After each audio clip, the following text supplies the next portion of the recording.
let me just say seriously, there are challenges, and they're very real challenges. But I think the biggest thing that I think that we need to do is make sure that the separate but very distinct aspects of the miracles that we accept as Americans and the world benefits from when it comes to medical breakthroughs and research is the private sector and the public sector. The public sector seed, and I think too often those of us in Washington kind of think that the public sector investment is an end into itself. And I think too often those of my colleagues that are working in the private sector do not see how essential it is to have that seed grain of research so they can grow. Those of you know that we may be facing the possibility of a 5% reduction being proposed for our public research side. What you don't understand, though, is that what I've seen in my district, we're facing a 75% cut in private sector investment for a lot of reasons. We're basically losing half of the capital that goes into venture capital for the development of this research that we do in the public sector and to a deliverable product to the consumer.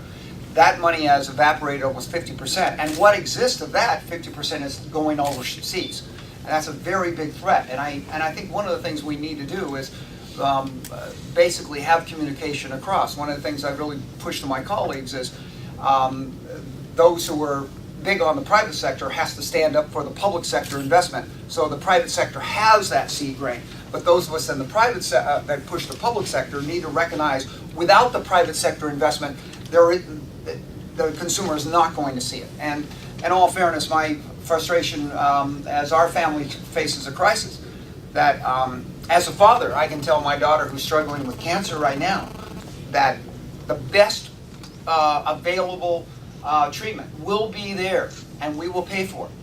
But as a congressman, I cannot assure her that the best possible treatment will be legal for her to receive under the existing system. Because basically there is going to be this economic barrier of what treatments can be finished off and made available to the consumer by the private sector. And at the same time, which treatments will be held up by government, by the FDA, and doubled up on time that we're seeing now that she will not have available to her during this crisis, not because she can't afford it, but because the government has not made it legal for her to be able to access it. And I think those are the challenges as a parent and as a congressman that I think that we need to address. And I think we need to address it very, very aggressively.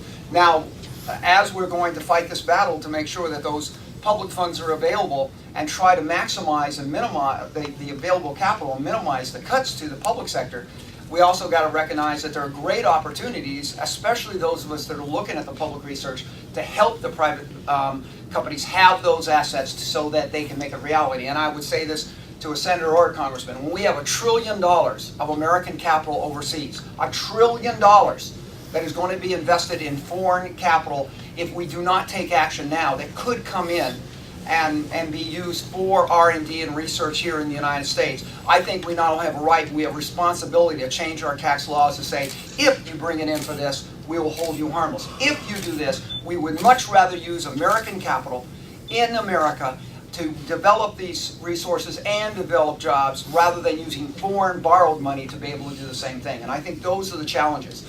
The FDA research, when Europe can now be processing cancer treatments faster and quicker than with no more incidence of adverse effects than the United States, then the challenge is for us to look at our own internal operations to make sure that Brianna Bilbray has access not only to the research that could lead to this, but the product that actually could save her life. And I think those are the two things that we need to address and be aggressive on. So as a San Diegan, as a parent, I want to say thank you very much for what you guys do.